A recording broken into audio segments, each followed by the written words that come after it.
čo chcem všetkým povedať, že dron nie je hračka. Dron je seriózna vec, ktorá sa pohybuje vo vzdušnom priestore. Informácie na úhradu, kvázi kolok, zaplatil som, prišiel mi zápis. Čiže nerobil som žiadne skúšky, že to je prvý poplatok pri C0. Aby tí ľudia vedeli, že koľko má to, alebo koľko toho ročne vychádza. Takto, tento trh nemá zatiaľ nejakú reguláciu vo forme predaja. Poviem príklad, keď si idete kúpiť kušu, tak nepredajú hocikomu. Musíte splňať nejakú vekovú podmienku, musíte mať svoj identification card, teda občiansky preukaz, je dôležitý ten príbeh. A proste máme problém s čiernymi stavbami bazénov. A tým pádom, že vlastne žijeme dobu, kedy už je voda vzácna, a tá obec sa nachádzala v takej lokalite, kde proste... Bol problém s vodou. Bol problém s vodou, pretože vlastne tá výdatnosť toho prameňa nestihala vykrývať taký ten obrovský dopyt v prípade napúšťania bazénov. No a tak starosta sa rozhodol, že teda proste si spraví nejaký monitoring toho, že kto tie bazény vlastne má. Aby navštívil vaše podujatie, ktoré máme najbližšie v Partizánskom. No a potom na jeseň v Piešťanoch. Čiže 31.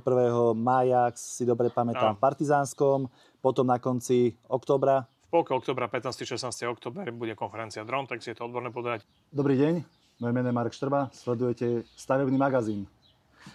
V dnešnom dieli alebo v dnešnom podcaste si povieme stavebníctvo a technológie, konkrétne si povieme využitie dronov v stavebníctve. Nakoľko je to téma taktiež celkom zaujímavá, ja sa aj venujem asi tak mesiac, dotedy som vôbec, ako vedel som, že existujú drony, že sa využívajú, ale nejakým spôsobom som sa chcel aj ja posunúť a napadlo mi drony. Lietanie s dronom a vtedy začala moja cesta za tým si zisťovať, ako lietať legálne. Oslovil som Rastislav Sobko, sedí oproti mne. Dobrý deň, ahojte. Ktorý nám povie o sebe, odkiaľ je, čo je, čomu sa venuje a následne si potom prejdeme využitie dronov v stavebníctve a verte, že budete prekvapení na informácie, ktoré sa dozviete. Tak nasledujte ďalej. Tak ďakujem za zaujímavý úvod a zaujímavý začiatok. Dobrý deň teda. Marek, ďakujem za pozvanie, oslovenie, vážim si to. Vítaj. Lebo snažíme sa využívať akúkoľvek možnosť na publicitu a vôbec nejaké šírenie osvety o tejto problematike, o tejto téme, pretože drony sú stále vnímané ako nejaká hračka, ale dron nie je hračka. Čo chcem všetkým povedať, že dron nie je hračka. Dron je seriózna vec, ktorá sa pohybuje vo vzdušnom priestore a tak proste k tomu treba aj pristupovať, lebo tak ako má pravidla pozemná premávka, to znamená cestná, že sú stopky, sú nejaké prednosti v jazde, sú prikázané smery, sú železničné predcestia, sú svetelné signalizácie a tak ďalej a vieme sa správať, keď svieti červená, tak nejdeme, ale stojíme. Ak sú blázni, ktorí prejdú, keď je stopka, tak zastavíme, aby ma niekto neskolil z toho bočného smeru. Keď sa zavrú závory na železničnom predcestí, tak stojím a počkám, kým prejde vlak. No a o to celé sa snažíme aj my v tom vzdušnom priestore ako organizácia, takže vlastne zastupujem a vediem už 5. rokom organizáciu, ktorá sa volá, že Mám dron.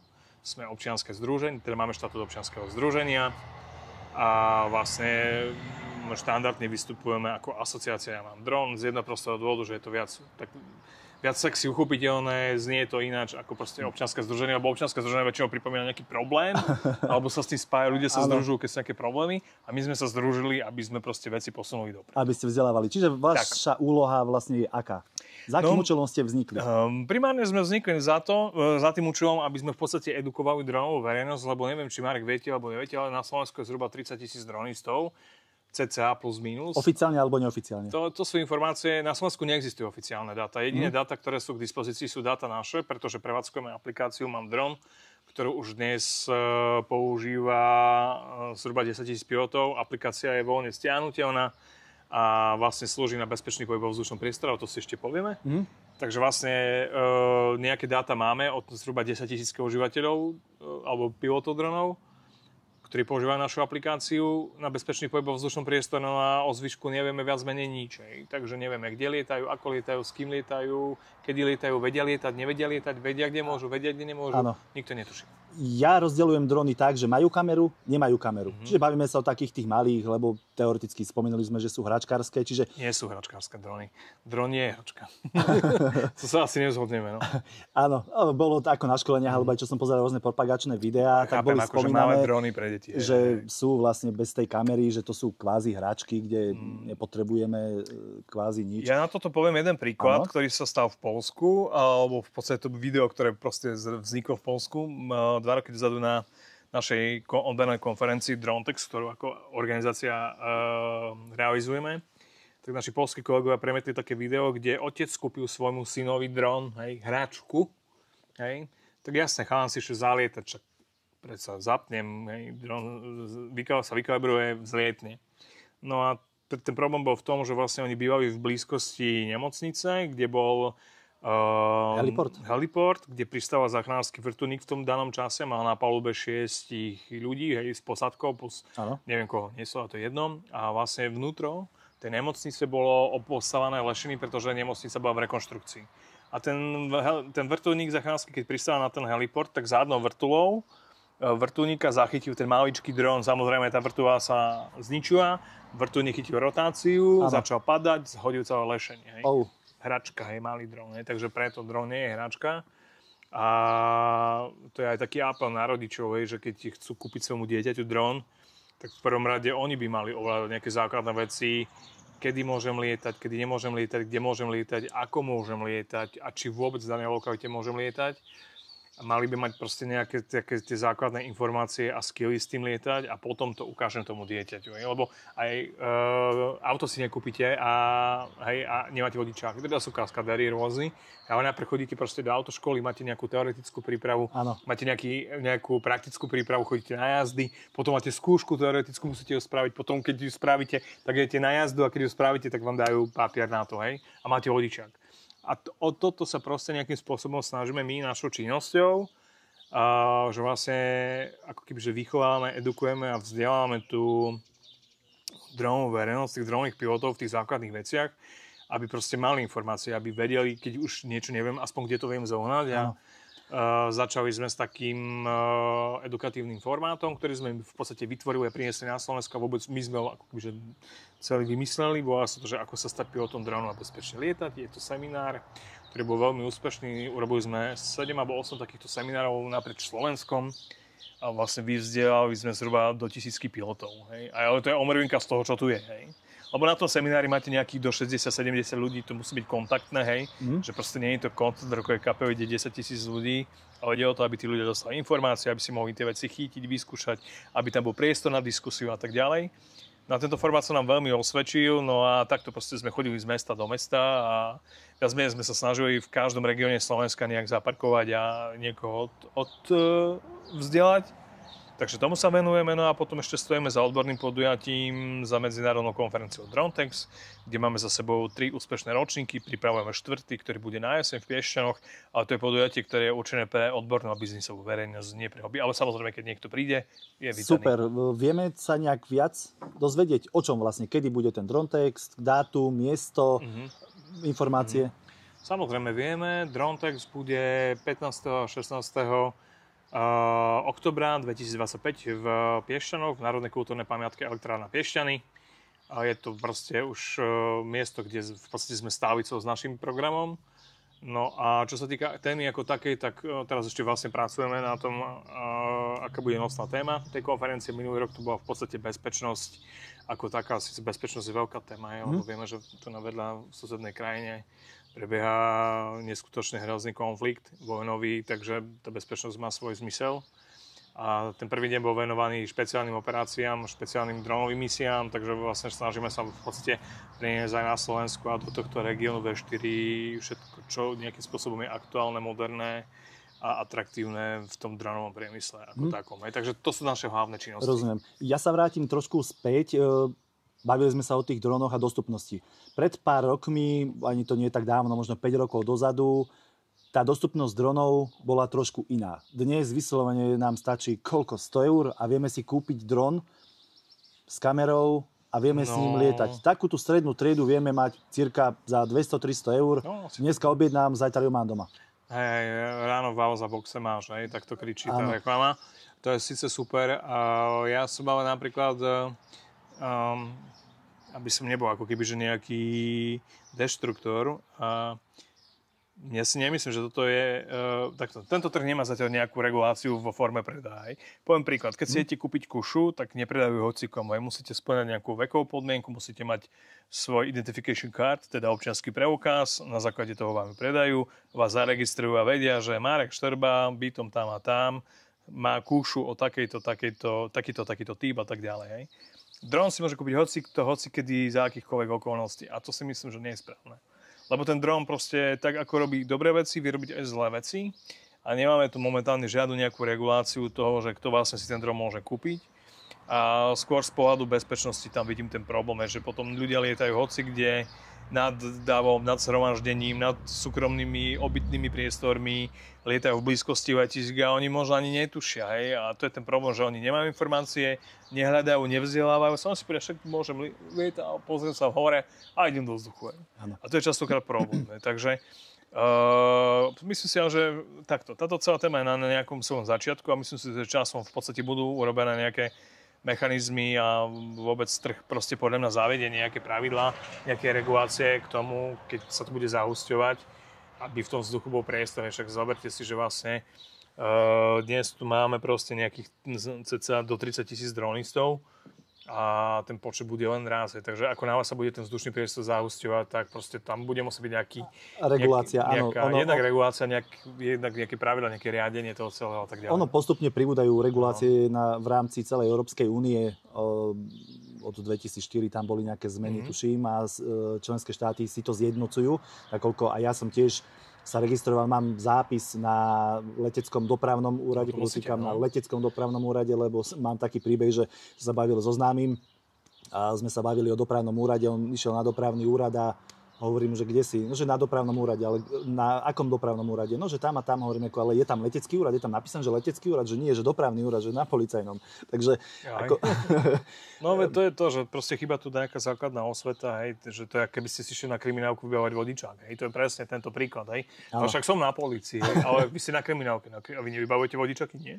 To robia títo. Aha, okej, dovi. A to je ten problém presne, čo hovoríte. No? Čiže ono postupne, keď je pár tých, alebo ono vo všeobecnosti, keď je niečoho málo alebo minimum, tak sa to nerieši. Vždycky sa to prehliadne, potom sa to začne riešiť, buď keď sa stane nejaký závažný úraz, alebo keď už je ten trh prehustený. A spieje to naozaj k tomu, že ten trh sa pomaličky prehustí, alebo až sa niečo stane. A potom tie regulácie sa ešte viacej sprísnia. No, tak vlastne k tým pravidlám. Predovšetkým dnes, chvála Bohu, máme to, že vlastne máme ako keby že zladenú a zintegrovanú legislatívu s celou európskou legislatívou. Keďže sme členskou krajinou, chvála Bohu, ešte stále Európskej únie, pevne verím, že aj budeme naďalej, tak proste dnes proste platia pravidlá aj rovnaké ako v ktorejkoľvek členskej krajine Európskej únie. Čo to znamená z pohľadu povinnosti? Každý vlastník drónu, teda toto je dron, ktorý mám ja, som si kúpil, ja som povinný tento dron prihlásiť a registrovať na dopravnom úrade a zároveň ten dron som povinný poistiť, pretože to tak jednoducho legislatíva vyžaduje. A čo sa týka poistenia dronov, tak poistenie nemá byť vnímané ako proste nejaká ježiš, ja sa musím poistiť, ale je to proste pre safety, pre bezpečnú prevádzku. Lebo či už vy môžete spôsobiť škodu, alebo v samotnom prevádzku môže vzniknúť akokoľvek škoda a je to jednoducho vaša povinnosť. Druhá vec je tá, že dnes proste si dokážete droničák urobiť aj rôznou formou, onlineovou prevažne. Máme tu v podstate, my spolupracujeme s dvomi spoločnosťami na Slovensku, ktoré vychovávajú pilotov, kde proste absolvujete online kurz a následne skúšky a môžete proste ísť do vzduchu. Minimálne A1 a 3 to sa dá spraviť, aj potom v podstate kategória Under Specific, tak tam už je to trošku zložitejšie, ale všetko sa dá naučiť. Ale čo je dobré, je to, že vlastne my robíme aspoň takú nejakú úvodnú osvetu pre tých pilotov, lebo predtým, než idete do vzduchu, tak má by si vedieť základné veci, to znamená, že nemôžem ísť vyššie ako 120 metrov od miesta vzletu. Nemôžem strátiť dron z dohľadu, musím byť s tým dronom vždy vo vizuálnom kontakte. Tá maximálna vzdialenosť je 1 km. Toto sú základné pravidlá, ktoré by som mal mať na pamäti a zároveň proste používam zdravý sedliacky rozum a správam sa tolerantne k okoliu.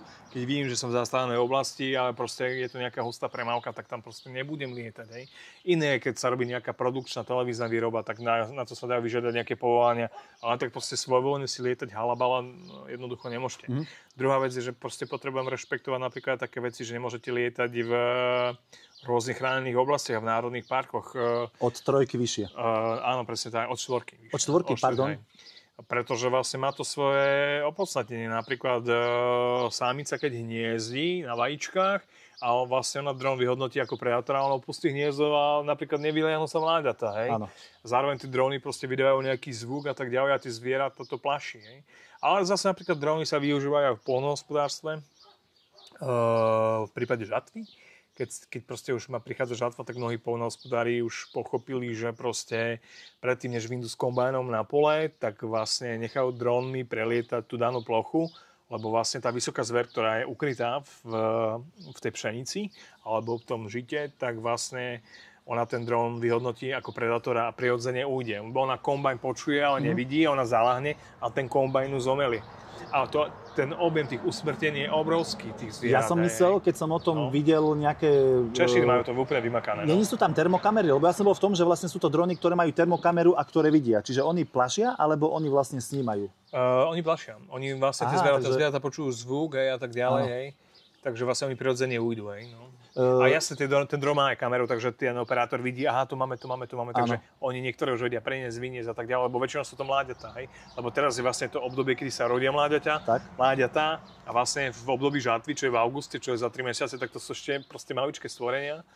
Ja by som sa vrátil naspäť k tej legislatíve. Ja keď som to riešil, tak mi sa páčilo, že som zbehol na web, mám dron.sk a vlastne tam som všetky informácie našiel na jednom mieste. Tam ich nájdete aj dnes.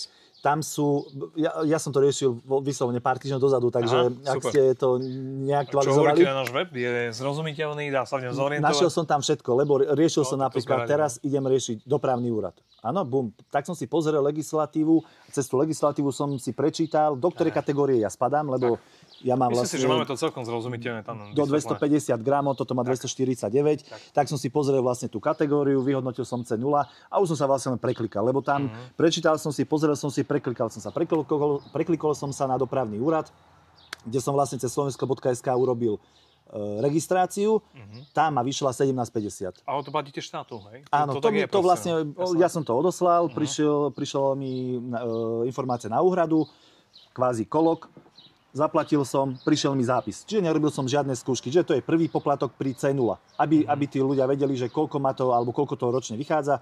Potom pozerám, poistenie je dobrovoľné alebo povinné. V tejto kategórii je to dobrovoľné, ale samozrejme vyhodnotil som, že lietam s tým, sú tam rôzne rizika, mám to na firmu, poistím to. Je tam poistenie do 20 000 eur, registroval som sa cez vás, cez Premium a tam mi vyšlo ročne 28 eur cirka. Čiže keď to tak spočítam, 17,50 plus 28 eur, akože v konečnom dôsledku porovnaní s tým dronom, koľko som zaň dal a táto suma, tak to je... Je to nič a ja stále hovorím, že to je presne o tom, že to poistenie má svoj význam, to není, že teraz si to niekto vymyslel, ale to presne človek si uvedomí až potom, keď sa niečo stane, ale treba sa správať prevenčne. A toto je prevencia pred situáciami, ktoré ani netušíte, že sa môžu stať s tým dronom. Lebo môžu sa, hej? Áno. To proste nikdy neviete. Ono predsa, sú tam časti, sú tam krídla, sú tam vrtule. Ono stačí, keď sa urobí chybička, jedna odíde a idú na 3. A teraz, alebo mi to niekde padne, áno, že budem snímať premávku, alebo jednoducho nemal by som byť dlho nad niečím, čo môžem ohroziť, ale urobím prelet a predsa dopad fyzika, bum, čiže jednoducho si hovorím, za 20 000 poistenie, není to problém. Je proste ako pri autách, hej, musíte mať povinné poistenie a basta. Hej. Tak. Takže to isté je aj pri tom, len toto je proste niečo, ľudia to berú, že to je také malé, na čo to má byť, no na to, lebo toto má byť, proste je to raz tak to budem dodržiavať, to rešpektujem, má to svoj význam a vlastne mnohí to potom ocenia, keď sa niečo udeje, tak vlastne mám krytie vyriešené, viem v pohode, v kľude ďalej žiť, takže proste keď to raz má byť, nech to sakra je. Takže tak. Dobre, keď lietam niekde nad nejakou lúkou alebo na poli, ešte akože budíš, dobre, padne dron, padne do lúky, nenájdem, idem ďalej. Bavíme sa momentálne o tom, že využitie dronov v stavebníctve. Tam už to riziko je oveľa väčšie, lebo už je tam možnosť, že sú tam obývané časti, že sú tam ľudia, že sú tam nejaká prevádzka, či už mechanizmy, alebo prípadne autá. No. Čiže realitáci napríklad, keď točia nehnuteľnosť, sa nachádzajú nad rôznymi obytnými priestormi, kde môže teoreticky ozaj z nevinného letu vzniknúť nejaká kolízna situácia. Čiže prejdeme si toto, že či máme nejaké príbehy, aké sú situácie, kde vieme využiť ten dron, akou formou, prípadne je to ešte, ja z môjho pohľadu by som povedal, že využitie dronov na Slovensku je ešte v plienkach. Čiže môžeme si napríklad povedať, že kde je ten priestor, že kde využiť dron v stavebníctve. No v stavebníctve, keď v podstate, v stavebníctve máme drony už svoje plnohodnotné miesto a využívajú sa na rôzne spôsoby a v rôznych situáciách. Či počas stavebného procesu, na monitoring stavebného procesu, alebo na rôzne dátové analýzy, koľko čoho treba ešte odbagrovať, vybagrovať, odniesť. Takže vlastne rieši sa nejaká spotreba a vývoz vecí z alebo na to stavenisko. Z pohľadu bezpečnostného robia sa vzdušné monitoringy stavieb, aby sa možno zamedzilo nejakým únikom materiálov, krádežiam a tak ďalej. Dronmi sa dokáže zmonitorovať a skontrolovať napríklad výška asfaltovej pokrývky. Takže keď sa asfaltuje cesta, napríklad robia sa rôzne čachre-machre, že na 32 km nedáme proste, vymyslím si 5 cm, dáme iba 2,5, však nikto nebude vedieť, ale vieme. To sú proste, dron to nalieta, vie zistiť výšku tej asfaltovej pokrývky, ako má byť a proste dá sa s tým odhalovať ako keby, že trestná činnosť tými dronmi, lebo predsa na tých stavbách, dochádza k rôznej stavebnej kriminalite, keď si to tak máme povedať. Takže vlastne dron je aj takým pomocníkom v prevencii tej kriminality a vlastne znižovania škôd a strát stavebníkov. Drony sú vlastne súčasťou nejakého monitorovacieho procesu vzniku tej stavby. Viete, že častokrát sa vlastne robia denné obhliadky toho staveniska a tak ďalej. Zároveň vlastne v rámci nehnuteľnosti alebo realitného biznisu makléri využívajú drony. Tu by som sa pristavil. Kľudne si rozberme tému, že napríklad keď tu máme nejaký zaujímavý príbeh, môžeme povedať. Ja chcem povedať, že mnohí makléri maklér má predávať nehnuteľnosť, to je môj názor, s ktorým možno nikto nebude súhlasiť, alebo niektorí nebudú súhlasiť.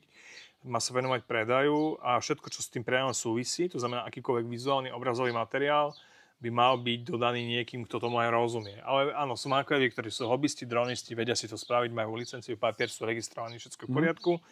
Ale je ich veľa takých, ktorí to nemajú a ktorí si len myslia, že kúpim si dron a idem do vzduchu a tam sa treba hlavne zamyslieť nad tým, že napríklad hlavne vo veľkých mestách, kde proste sú výškové budovy a on lieta s tým dronom nad 150 metrov, tam nemá čo robiť v tej letovej hladine, lebo to je letová hladina, kde vlastne od 150 metrov lietajú zachránske vrtuľníky a teraz si zoberte tú situáciu, že ten zachránsky vrtuľník, ináč najčastejšia kolízia v tejto krajine je kolízia zachránskeho vrtuľníku a dronu. A ten pilot v tej 200 km rýchlosti a v tom strese, keď niekoho nesie na tej palube na nejaké proste urgentné ošetrenie, operácie alebo čo, tak on proste nemá šancu vidieť takúto mikrobodku niekde vo vzduchu. Áno. A práve preto proste tí realitáci by mali mať na pamäti tieto veci všetky a myslím si, že v tomto segmente je potrebná nejaká edukácia takých tých základných vecí, ale všetko sa dá naučiť. A druhá vec je, že treba aj vedieť spracovať potom tie vizuálne dáta, ktoré tým dronom nasnímate. No a potom to využite dronov v stavebníctve, tak v podstate dá nejaký after service, to znamená umývanie fasád, už nezačína, sú to spoločnosti, ktoré proste prevádzkujú dronmi umývanie fasád. Je to vysoko efektívne, je to rýchle, je to aj ekologické, dokonca by sme minulý rok boli pri takom jednom prvom pokuse v Šamoríne. Alebo v Dunajskej Úžine, to je jedno. Proste sa umýva fasáda s dronom a je to trend, hlavne vo veľkých mestách, kde sa vlastne všetky tie výškové budovy a tie veľké plochy proste už takto začínajú umývať. Je to ďaleko efektívnejšie, lebo dron nie je unavený, dron nevadí vietor, teplo, zima a tak ďalej, teda vadí, ale nie až tak, ako možno človeku. Ono pri tej A1, A3 vlastne je zákaz vešať alebo pripevňovať nejaké, jak by som povedal, doplnky na dron a lietať s ním. No, máme návštevu, pozrite. Áno, dron, živý. Živý, no.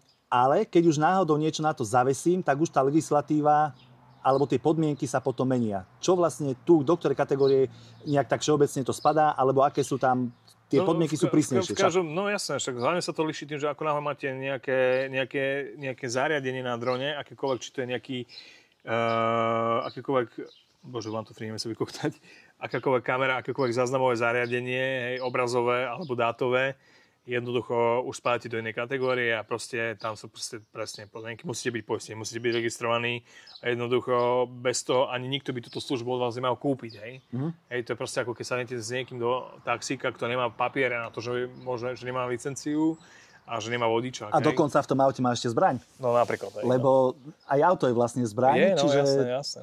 No. Takže toto treba mať na pamäti, že vlastne mal by som tieto služby využívať od niekoho, kto to ovláda, kto má všetko v poriadku, tak by to podľa mňa mal byť, tak je to správne.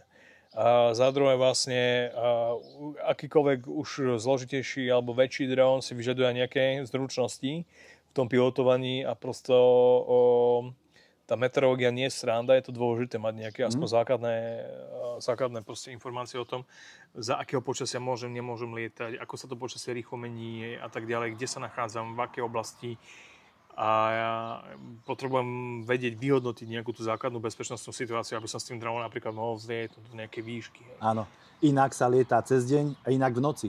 Samozrejme. Z nejaké nočné lety máme skúsenosti, niečo, nejaké nehody alebo nejaké príbehy? Ja neviem o ničom, ako tých vecí je veľa na internete, sa dá pozrieť čokoľvek. Ale čo mám taký zaujímavý príbeh z tohto segmentu, v ktorom vlastne fungujete vy, kontaktoval nás jeden pán starosta jednej obce, lebo však vieme na Slovensku, ja som mačok, to je viac, proste je rozmoh čiernych stavieb a v tej danej, nebudem menovať obec ani meno, sa to nehodí, ale to nie je dôležitý ten príbeh. A proste máme problém s čiernymi stavbami bazénov. Hej? A tým pádom, že vlastne žijeme dobu, kedy už je voda vzácna a tá obec sa nachádzala v takej lokalite, kde proste... Bol problém s vodou? Bol problém s vodou, pretože vlastne tá výdatnosť toho prameňa nestihala vykrývať taký ten obrovský dopyt. V prípade napúšťania bazénov.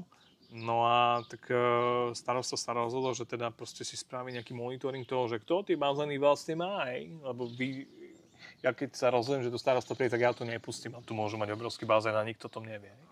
Ale ja sa kúpem, super, nie? To je bomba. Ale že sused nemá vodu, to ma netrápi. A to je tento problém. No a tam sa proste vypuklo to, že tí ľudia si začali proste naplňať tie bazény a druhí ľudia nemali vodu, tak starosta to začal riešiť, že teda ide si tu dronom nalietať. Sice šľachetná, výborná myšlienka, ako to zistiť, ale nemôže to. Nemôže to.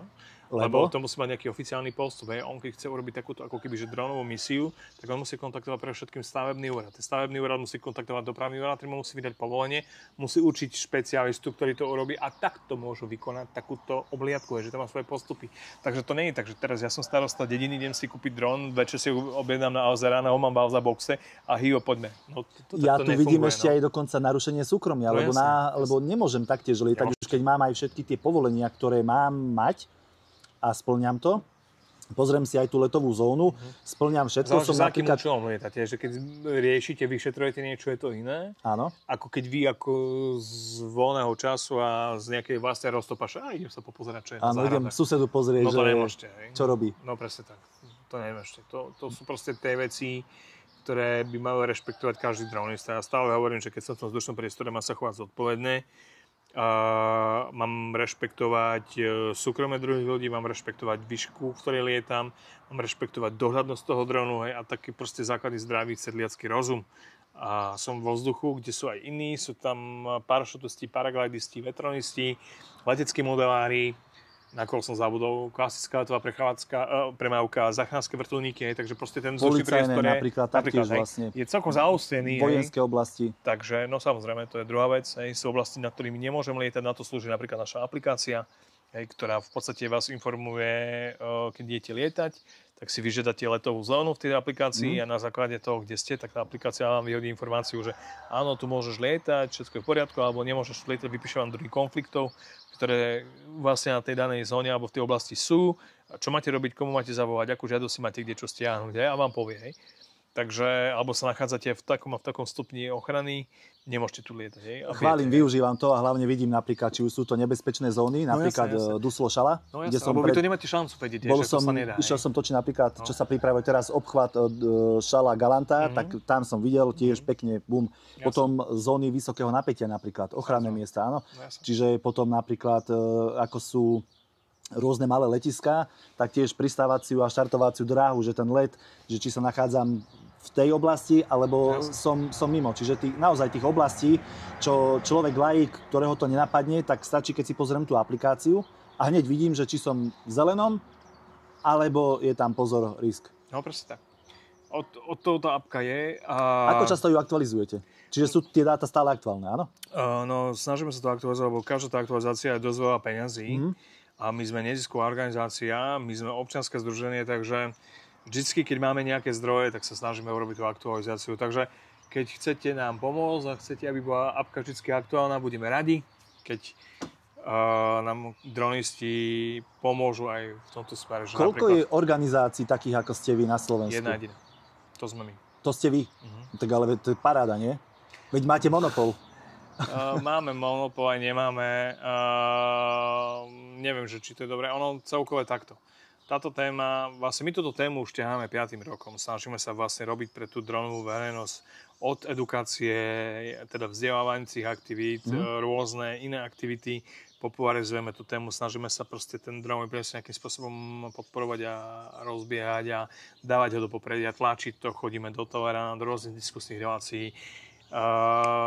Riešime tú tému každý boží deň na akýchkoľvek frontoch. A problém je ten, že proste v tejto krajine táto téma stále nie je prioritou.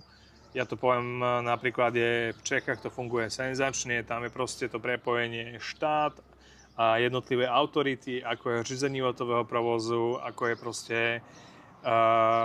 ako je ministerstvo dopravy, ako je tretí sektor, hej, a priemysel.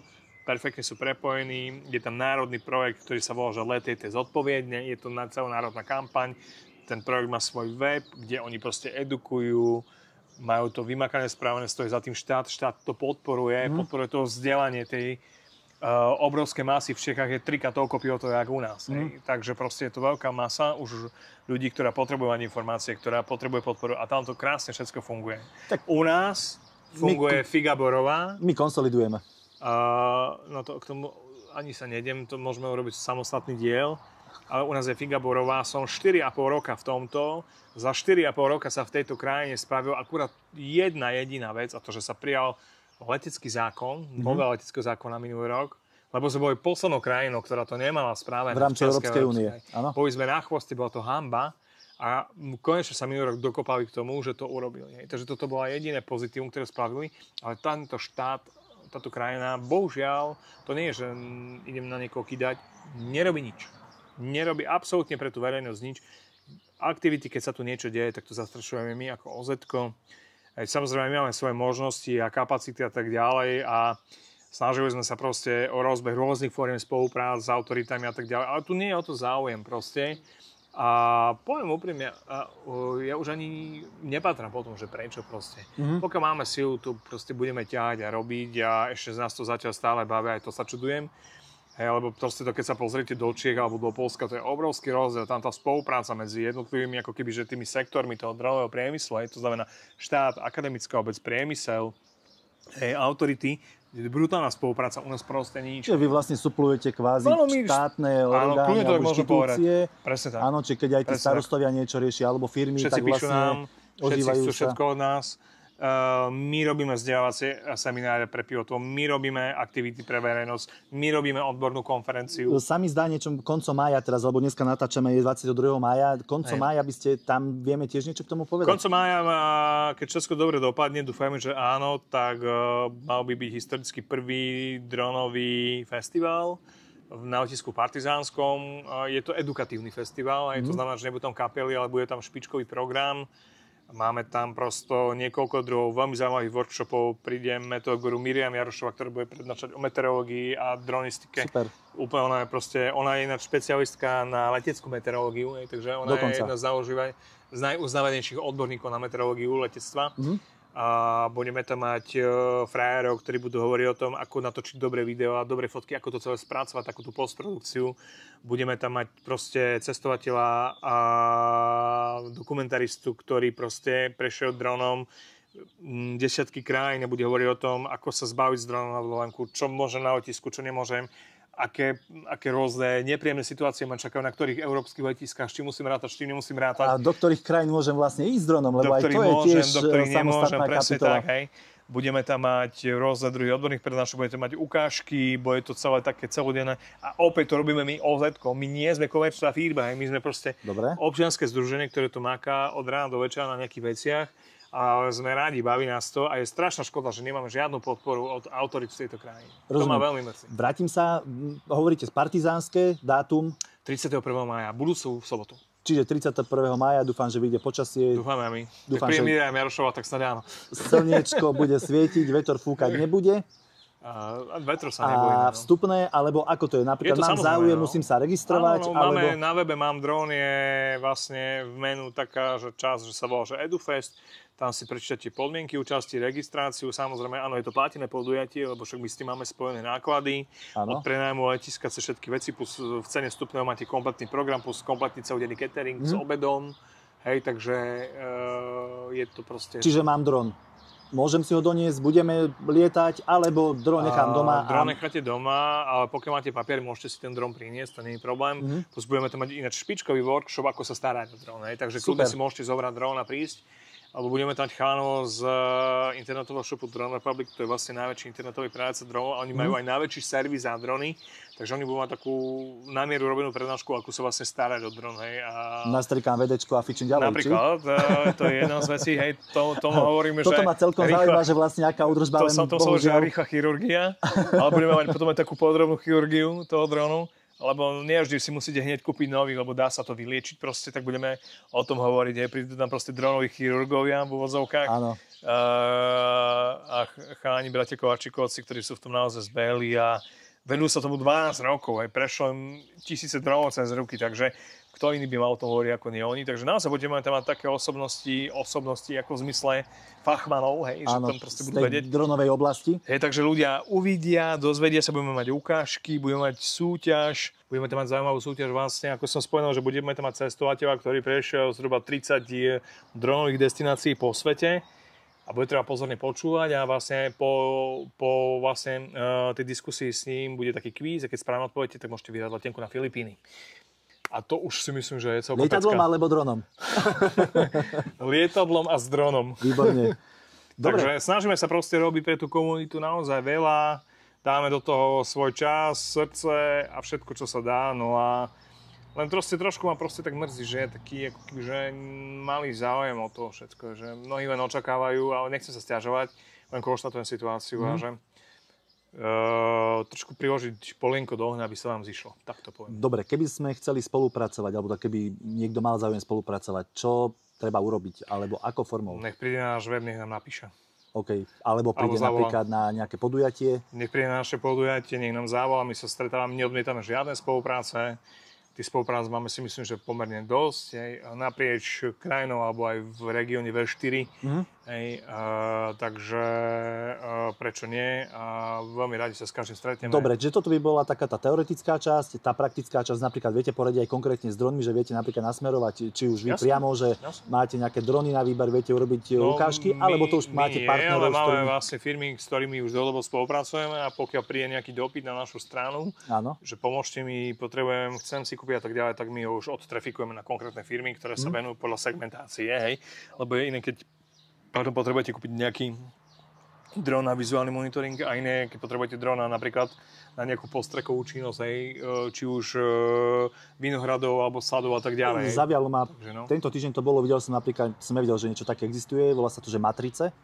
A to je vlastne kvázi taká veľká debna, ktorá sa roztvorí a stadiaľ vlastne potom dron automaticky vyletí, alebo je to potom na diaľku ovládané. A to je vlastne potom tiež na snímanie napríklad solárne polia, čo sú, tak vlastne na snímanie veľkých plôch. Čiže to my sme minulý rok vlastne robili historicky prvý takýto, to je tzv. BVLOS LED, sa to volá, to je LED bez vizuálneho kontaktu pilota s dronom. To bol historicky 5. takýto LED v Európskej únii, na ktorý sa vydalo povolenie a prvý na Slovensku. Robili sme ho v Košiciach s východoslovenskou distribučnou a tá misia bola vlastne, alebo celé to bolo, že vlastne ten dispečing a tá centrála riadenia bola na jednom mieste, let sa konal v mieste 21 km vzdialenom od bodu toho dispečingu. Dron mal svoju misiu, mali sme povolenie na let vo výške 35 metrov po dĺžke 9 km a úlohou toho dronu bolo monitorovať stav vedenia veľmi vysokého napätia. Takže ten dron presne vyletel z takého boxu, hej, z takej tzv. Dokovacej stanice. Mal proste svoju plánovanú trasu, letel a my sme vlastne v reálnom čase videli to, čo ten dron vidí, ale na mieste, ktoré bolo 21 km vzdialené od miesta letu. To sú tzv. Lety bez vizuálneho kontaktu s dronom, pilota s dronom a tieto typy týchto operácií sa používajú na monitoring napríklad vedení vysokého napätia, na monitoring solárnych fariem, na monitoring akýkoľvek rôzny bezpečnostný monitoring, aj ten dron má proste svoju trasu, svoj plán a vy nič nerobíte. Dokonca som aj nevedel, že ten dron je tak nastavený, že on napríklad nedokáže zlietnúť, ak sú zlé poveternostné podmienky. Áno, on má svoju meteostanicu, on vyhodnocuje presne tie optimálne svoje podmienky pre ten konkrétny let a pokiaľ nie sú v poriadku, tak on nevyletí. No, jasné. Silný vietor napríklad, počasie, nepriazeň, a toto, presne túto misiu a tento typ dronov uvidia napríklad aj budúci týždeň na EduFeste. Dokonca. Budeme robiť takúto ukážku. A toto je vec už síce budúcnosti, ktorá tu je, ale ešte stále je to také, že pomerne málo používané. A napríklad využitie tejto služby, okrem energetikov, napríklad v bezpečnostných službách, hej. Viete, dron nebude unavený, dron nebude frfať, dron nepotrebuje si zafajčiť, ísť sa vyčúrať a tak ďalej, hej.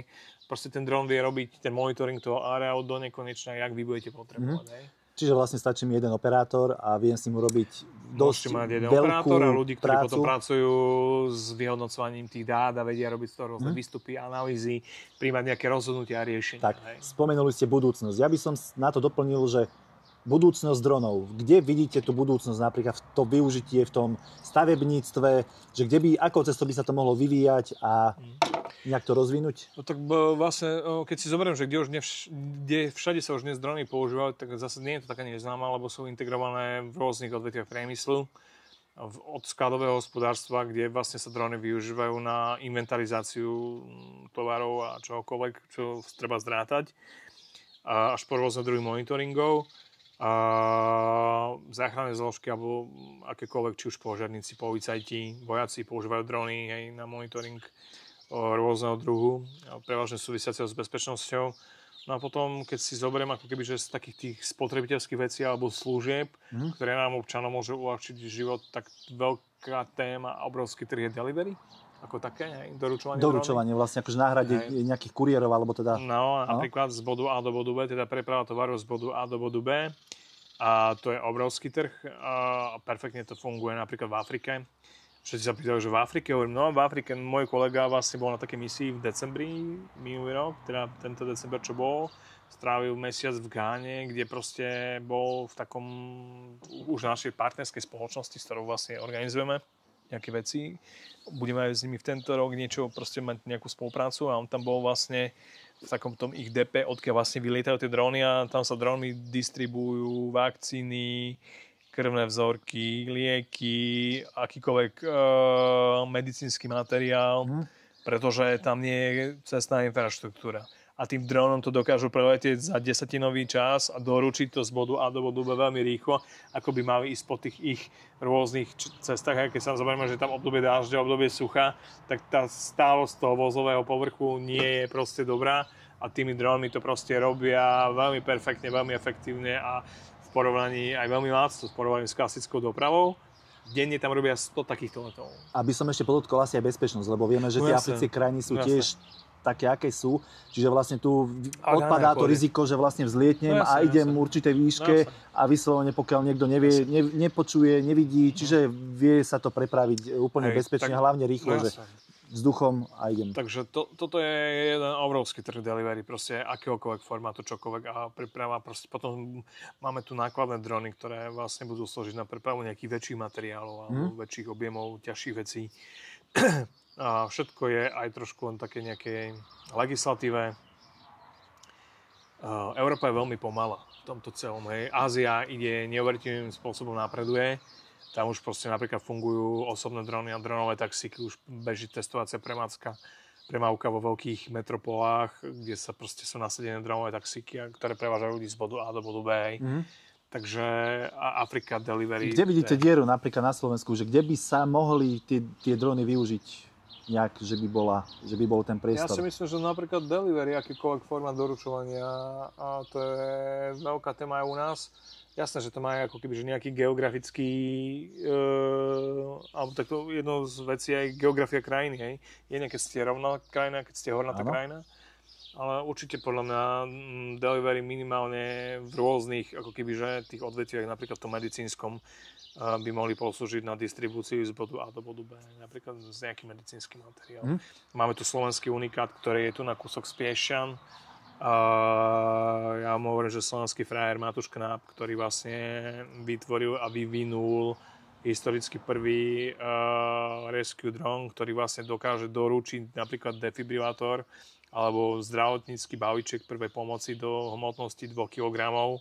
A ten by mal byť súčasťou výbavy záchranárskych tímov, že keď tá záchranka alebo tá sanitka nedokáže dojsť do toho komplikovaného bodu, že je tam nejaká prekážka. Aj ten dron letí 150 km rýchlosťou, má kolmý vzlet, takže on dokáže odštartovať, doručiť a vrátiť sa späť, hej. A to už tu máme, hej. Len nemáme o to legislatívne podmienky. To by som presne pripomenul k tomu stavebnicu napríklad, lebo keď sa robia napríklad výstavba diaľnic alebo niečo, alebo komplikované nejaké staveniská, že nevieme sa tam ďalej dostať, tak jednoducho vzlietne, príde, nastaví. Zoberte si tu na kúsok za hranicami v Rakúsku, využívajú drony na údržbu veterných parkov, hej. Vlastne Rakúsko je zelená krajina, je tam kopec veterných turbín a v podstate oni robia výkladku dronmi, hej, pre tých údržbárov, ktorý tam fyzicky tam vyleze človek a potrebuje niečo opraviť, ale takisto to musí mať nejaký svoj servis a tak ďalej. Áno. Tak vlastne drony využívajú na dopravu materiálu, ktorý sa využíva na servis potom tých zariadení. Máme ešte nejaký zaujímavý príbeh? Zaujímavý príbeh, napríklad ropné plošiny. Hej. Na ropné plošiny sa napríklad dronmi doručujú od nejakých technických vecí až po potraviny, čokoľvek. OK, a na Slovensku niečo? Na Slovensku nemáme nič. Toto mi je známy citát. Ktože to len povedal? Aj bysťu neviem. Nie, máme samozrejme. Na Slovensku máme kopec špičkových firiem, ktoré sa venujú napríklad autonómnym dronom, autonómnym operáciám. Máme tu kvantum firiem, ktoré proste jednak vyrábajú a prevádzkujú rôzne monitorovacie systémy dronmi. Je tu kvantum šikovných firiem a len proste gro tých firiem, napríklad celé to, čo robí, tak poskytuje skôr mimo Slovenska. Lebo my sme maličký trh, maličká ekonomika, ešte taká kostrbatá, takže proste je jednoduchšie prejazdiť možno v inej krajine na otvorenom trhu, kde to je proste zdravé ako tu. A veľký trh je napríklad edukácia ako také. Jak som hovoril, že je tu obrovský potenciál na to vzdelávanie, tak edukatívny trh je jeden z obrovských trhov dronového priemyslu. A to od stavebníctva cez energetiku, delivery segment, medicínsky segment. Ja som zhodou okolností mal teraz v pondelok, som sa prihlásil vlastne na, jak by som povedal, cez letecký dopravný úrad na skúšky za pilota na ovládanie týchto strojov.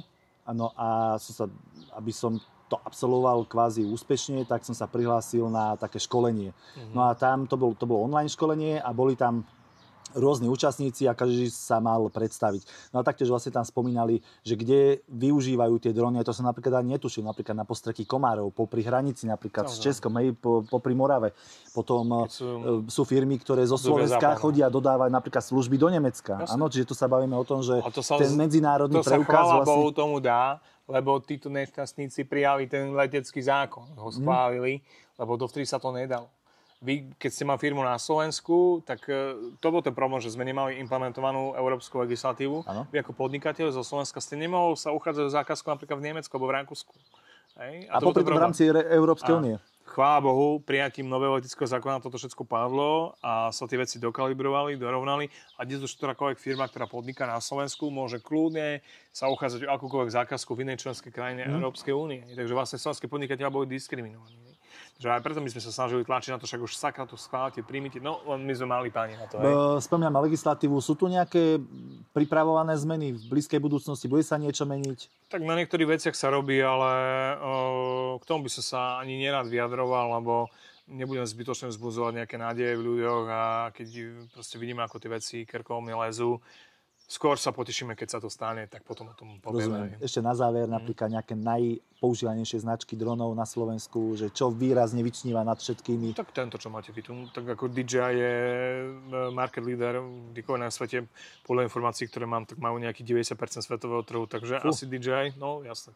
V rámci ako keby, že tých hobby dronov, a čo sa týka profi dronov alebo takých tých business dronov, tak tam sú rôzne značky a ja som chcel ešte jednu vec doplniť o tom, ako keby, čo je veľký alebo veľmi zaujímavý trh pre drony, a to je agriculture, to je poľnohospodárstvo, lebo tam tie drony sa dokážu využívať na rôzne druhy, od monitoringu až po aplikáciu hnojív, postrekov, postrekov na rôzne invazívne druhy burín, energetici využívajú drony v neprístupných oblastiach. Sondovanie vlastne, že aká výška jednak je úrody, alebo ako sa dá... jednak dokážu proste tie drony dnes byť ďaleko efektívnejšie, keď si zoberiete, koľko stojí nejaký kombajn postrekový, alebo teda traktor, nie kombajn, alebo nejaký postrekový voz, aj to sú veci, ktoré stojí 200 a neviem koľko tisíc viac. Fú, aj 500. No a taký dron proste, ten nejaký Agras stojí okolo 25-30 tisíc celou výbavou plus zaškolenie pilota, to je 40, takže je to ďaleko efektívnejšie, to je ďaleko rýchlejšie, neničí to úrodu,